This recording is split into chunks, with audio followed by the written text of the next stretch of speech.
Hello friends, मैं सीपू जैन आपका स्वागत करता हूं आपके अपने यूट्यूब चैनल पर। दोस्तों, आज की वीडियो में यहाँ पर मैं आपको बताने वाला हूं जीएसटी की रिटर्न जीएसटी R1। आपको जो है जीएसटी R1 मंथली फाइल करने की रिक्वायरमेंट आती है। इसमें आपकी जो सेल्स है वो यहाँ पर रिपोर्ट होती है। B2B सप्लाई हो या B2C या फिर उसके अलावा एक्सपोर्ट रिलेटेड सारी सप्लाई आपको जो है मंथली रिटर्न जीएसटी R1 में अपलोड करनी होती है। जब आप जीएसटी R1 फाइल कर देते हैं, उसके बाद जीएसटी R3 भी आपको फाइल करने की रिक्वायरमेंट आती है।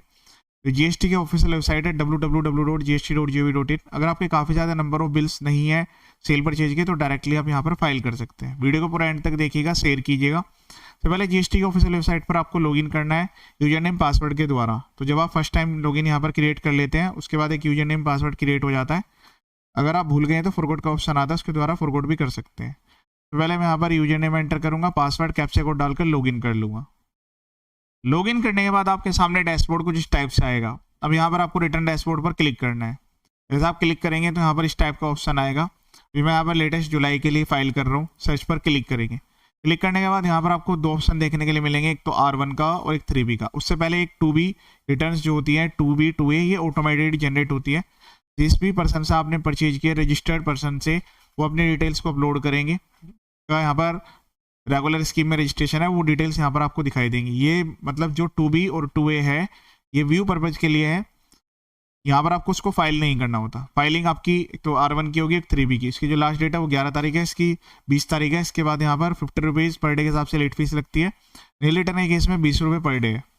चलिए यहाँ पर हम डायरेक्टली इसको प्रिपेयर ऑनलाइन पर क्लिक करके प्रिपेयर करेंगे। अब जैसे हम यहाँ पर इसको ओपन कर देंगे तो यहाँ कुछ टेबल्स आएगी, उस टेबल्स में हमें डिटेल भरनी है। तो पहले मैं आपको टेबल्स का ओवरव्यू दे देता हूँ कि किस में क्या डिटेल्स आएगी, फिर यहाँ पर हम डायरेक्टली फाइल करेंगे। सबसे पहले हम बात करते हैं table number 4A 4B 6B 6C। तो इसमें जो सप्लाई है आपकी वो B2B पर्सन, मतलब रजिस्टर्ड पर्सन को आपने जो भी सप्लाई करी है, जैसे आपके पास जीएसटी नंबर है, सामने वाले पर्सन के पास भी जीएसटी नंबर है, उसका जीएसटी नंबर डालकर यहाँ पर सेल्स की डिटेल, इनवॉइस नंबर, क्या टैक्स रेट है, वो यहाँ पर आपको एंटर करनी होता है डिटेल्स। उसके बाद एक चीज़ और भी कंफर्म कर देता हूँ, आपको जरूरी नहीं है सारी टेबल्स आपके ऊपर एप्लीकेबल हो, लेकिन कुछ मैंडेटरी टेबल्स है, उनका आपको ध्यान रखना है। एक तो आपकी टेबल नंबर 13, ये तो हर केस में मैंडेटरी है। जैसे आपकी कोई सेल इनिशिएट हुई तो इसमें रिपोर्टिंग करनी है। इसमें सिंपल आपको डॉक्यूमेंट नंबर बताना होता है कि कहाँ से कहाँ तक आपने इनवॉइस जारी किया है, या कोई क्रेडिट नोट जारी किया है, कोई वाउचर, डिलीवरी चालान, इसमें वो डिटेल आती है। वैसे मैं भी एक एक टेबल आपको ओपन करके दिखा देता हूँ। फिर आता है नेक्स्ट टेबल, जो कि टेबल नंबर 5 है, लार्ज इनवॉइस के लिए। ये भाई सामने वाला पर्सन है, वो यहाँ पर जो है अनरजिस्टर्ड है, ठीक है, लेकिन आप उसको 1 लाख रुपए से ज्यादा का बिल काट रहे हैं। 1 लाख मतलब इंक्लूसिव जीएसटी है यहाँ पर, वो भी अदर स्टेट में। अगर सेम स्टेट में है फिर उसकी रिपोर्टिंग टेबल 7 में होगी।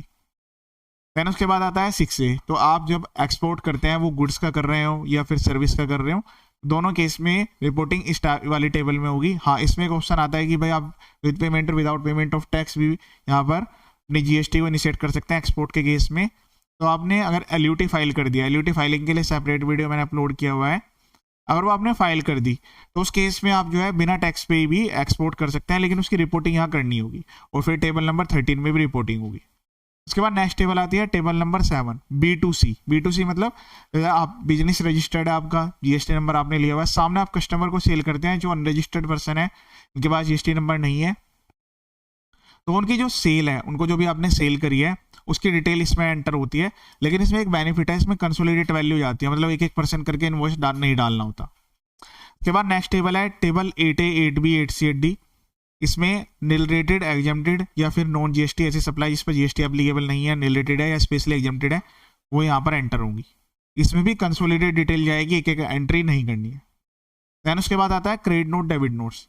जीएसटी में क्रेडिट नोट, डेबिट नोट दोनों को जारी करने की पावर जो है वो सेलर के पास ही है। कुछ लोग ऐसे बायर्स एंड बायर इनको जनरेट कर देते हैं, वो गलत है। अगर आपने ऐसा करा है, फ्यूचर में आपको नोटिस आ सकते हैं और आपकी जो रिपोर्टिंग है वो भी गलत तरीके से अपलोड हो सकती है। तो आपको उस चीज़ का ध्यान रखना होगा। तो ये जो यहाँ पर क्रेडिट डेबिट नोट का ऑप्शन है टेबल नंबर 9B का, ये आपके रजिस्टर्ड पर्सन का, मतलब इस वाली टेबल्स का है। बाकी ये क्रेडिट डेबिट नोट अनरजिस्टर्ड के हैं, जो बाकी अनरजिस्टर्ड वाली टेबल्स हैं इनके लिए है। जीएसटी में एडवांस का भी कॉन्सेप्ट होता है। एडवांस जो सर्विस अगेंस्ट में एडवांस आप पेमेंट रिसीव करते हैं, उस पर भी जीएसटी लगता है। देन उसके बाद उसकी एडजस्टमेंट होती है, लेकिन जो उसकी बिलिंग होगी, मतलब जब उसका इनवॉइस बनेगा, तो रिपोर्टिंग ऊपर वाली टेबल में होगी। टेबल नंबर 12, ये मैंडेटरी टेबल है। B2B सप्लाई के रिगार्डिंग अगर टर्नओवर प्रीवियस ईयर में 5 करोड़ तक की है, तो आपको 4 डिजिट तक का सेशन देना है। उससे ऊपर है तो फिर 6 डिजिट तक का सेशन कोड हर सप्लाई के लिए देना है। मतलब मैंडेटरी टेबल आपकी 12 भी हो गई है अगर बेसिकली देखा जाए। लेकिन अगर आपकी नील रिटर्न है, ठीक है, आपकी कोई सेल नहीं है या फिर आपने अनरजिस्टर्ड पर्सन कोई सेल करी है, तो फिर ये मैंडेटरी नहीं होती। मतलब आपने केवल B2C सप्लाई करी है कस्टमर को, तो एक तो ये टेबल मैंडेटरी हो गई, एक टेबल नंबर 13 मैंडेटरी हो गई। कुछ ऐसे पर्सन से जो कि ई कॉमर्स ये यहाँ पर प्लेटफॉर्म जैसे अमेजोन मीशो पर सेल करते हैं, अमेजोन मीशो फ्लिपकार्ट पर, तो उनके टेबल नंबर 14 एंड 15 की अवेलेबिलिटी आती है। तो ये ई कॉमर्स वाले के केस में मैंने अलग से कवर किया हुआ है। चलिए मैं यहाँ पर अभी आपको इनवॉइस एंटर करके दिखा देता हूँ। तो पहले हम कवर करेंगे 4A 4B वाली। अच्छा, ये डिटेल डालने के बाद आपको क्या करना होता है, जनरेट समरी पर क्लिक करके उसके बाद प्रोसीड पर क्लिक करना होता है। एक बार समरी को वेरीफाई करके फिर रिटर्न को फाइल करना होता है।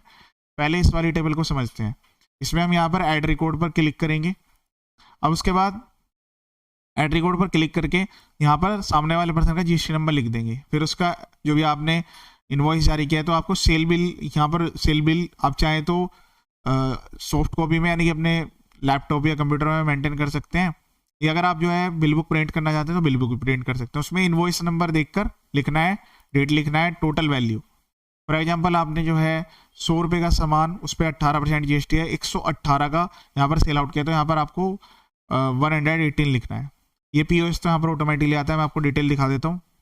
GST नंबर डालते ही टेबल जो एक्सपेंड हो जाती है, invoice number, date, total value, फिर जिस भी रेट का आइटम है उसके सामने लिख देंगे। ठीक है, फॉर एग्जांपल जैसे आपने 01 इनवॉइस जारी किया, ठीक है, यहाँ 01 लिखेंगे, उसके बाद डेट लिखेंगे,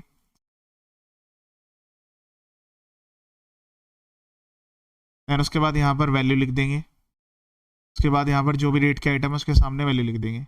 ये CGST और SGST ऑटोमेटिकली डिसाइड होता है, सामने वाले के GST नंबर पे डिपेंड करता है। लोकल सप्लाई तो CGST SGST आधे आधे आएंगे, दूसरे स्टेट में तो IGST पूरे रेट से आएगा। उसके बाद सेव पर क्लिक कर देंगे। 1 बाई 1 करके आपको जो है ऐड रिकॉर्ड पर क्लिक करना है और सारे के सारे इनवॉइस जो है वो ऐड कर लेना है। यहाँ पर ऐड का बटन यहाँ पर एनेबल हो जाएगा। उसके बाद यहाँ पर जो है नेक्स्ट पर क्लिक करके प्रोसीड कर देंगे। उसके बाद नेक्स्ट टेबल है B2C लार्ज। इसमें जो डिटेल्स है वो स्टेट वाइज एंटर होती है। सबने ऐड रिकॉर्ड पर क्लिक किया। अब यहाँ से POS आपने किस स्टेट में सप्लाई की वो सेलेक्ट करेंगे।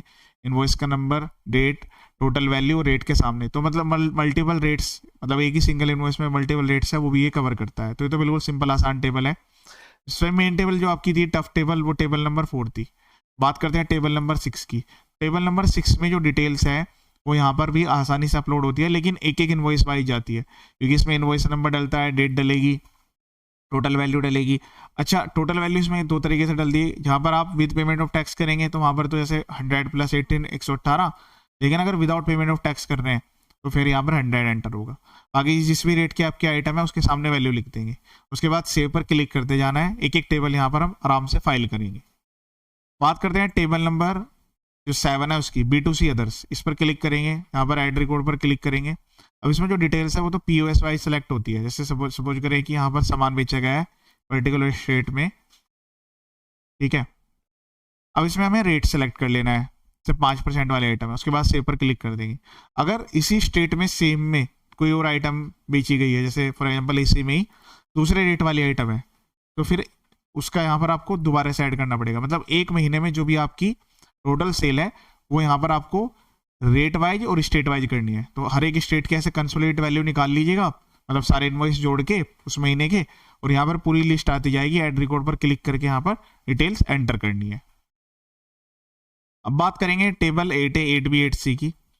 तो इसमें क्या है कि जो डिटेल्स है वो टोटली एंटर होनी है, ठीक है, क्योंकि GST तो एप्लीकेबल नहीं है। तो आपको पहले डिसाइड करना है जो आपके प्रोडक्ट्स हैं, सर्विसेज है, वो नील रेटेड है, एग्जेम्प्टेड है, नॉन GST है। तो ये देखिए कॉलम्स बनाए गए हैं और यहाँ पर फिर रो भी दी गई है। अब ये रोज मैं समझा देता हूँ आपको। इंटर का मतलब है लोकल। तो आपने अगर रजिस्टर्ड पर्सन को सेल किया है लोकल में, उसकी डिटेल यहाँ पर आएगी, किसी अदर टेबल में नहीं आएगी। अगर आपने अदर में डाल दी तो फिर डबल रिपोर्टिंग हो जाएगी, आपकी टर्नओवर डबल हो जाएगी। इंट्रा लोकल सप्लाई की है अनरजिस्टर्ड पर्सन को, इसके बाद GST नंबर नहीं है। इंटर का मतलब है दूसरे स्टेट में। दूसरे स्टेट में आपने सप्लाई किया रजिस्टर्ड पर्सन को, उसकी डिटेल्स जो भी है, जिसके सामने जिस भी कॉलम की वैल्यू है वो टोटली वैल्यू लिखनी है। एक महीने की पूरी टोटल आएगी यहाँ पर। इंटर स्टेट अनरजिस्टर्ड पर्सन को, जो भी अनरजिस्टर्ड पर्सन को सप्लाई किया वो डिटेल्स। उसके बाद सेव पर क्लिक कर देंगे। टेबल नंबर 9 भी जो है क्रेडिट नोट्स। तो जैसे हमने टेबल नंबर 4 में एंट्री किया, सेम उसी तरीके से एंट्री होती है, बस यहाँ पर टाइप सेलेक्ट करना होता है, डेबिट नोट या क्रेडिट नोट है। जैसे हमने यहाँ पर अदर्स टेबल में एंट्री करी है, तो यहाँ पर भी सेम इसी तरीके से पहले POS सेलेक्ट करना है, फिर उसके बाद वैल्यू एंटर होगी। चलिए अब यहाँ पर टेबल नंबर 12 देख लेते हैं। टेबल नंबर 12 में HSN एंटर होगा और ये वैल्यू आपकी जो रजिस्टर्ड पर्सन वाली सेल है उससे मैच होगी, ठीक है। इसमें जो डिटेल्स है वो यहाँ पर आपको HSN में लिखनी है। जैसे हमने अभी यहाँ पर POS में एंट्री की थी तो उसमें रेट वाइज भी एंट्री करनी पड़ेगी। पर्टिकुलर इस HSN पे आपने जो यूनिट है पहले वो सेलेक्ट करेंगे, फिर उसके बाद कितनी क्वांटिटी इस मंथ में सेल किया है, उसकी टैक्सेबल वैल्यू क्या है, रेट क्या है। तो रेट वाइज भी और HSN वाइज एक एक करके यहाँ पर डिटेल एंटर होगी। उसके GST लिखने हैं, इसमें टोटल वैल्यू का कहीं को ऑप्शन नहीं है। टैक्सेबल लिखनी है और टैक्स रेट सेलेक्ट करना है, टैक्स लिखने हैं। यहाँ पर टैक्स ऑटोमेटिकली कैलकुलेट नहीं होते जैसे हमारी बाकी टेबल्स में हो जाते हैं। ऐड पर क्लिक करते जाना है, एक एक वैल्यू ऐड करनी है। इसमें दो ऑप्शन आपको देखने के मिलेंगे, पहले आपको B2B का अलग करना है, फिर B2C का अलग करना है, ठीक है। तो दोनों का यहाँ पर ऐसा नहीं कि कंबाइंड, पहले कंबाइंड होता था, अब दोनों की रिपोर्टिंग अलग अलग आपको करनी होगी। एक एक करके डिटेल ऐड करनी है, फिर उसके बाद डाटा को सेव कर लेना है। उसके बाद बात करते हैं टेबल नंबर 13। तो टेबल नंबर 13 तो काफ़ी आसान है। इस पर ऐड डॉक्यूमेंट पर हम क्लिक करेंगे। उसके बाद यहाँ पर आपको लिखना है कि कहाँ से कहाँ तक के आपके इनवॉइस थे वो यहाँ पर एंटर करेंगे। टोटल कितने इनवॉइस आपने इस महीने में जारी किए हैं, उसमें कैंसिल कितने हैं, तो ये डिटेल देनी है आपको, टोटल वाइज ही देनी है मतलब।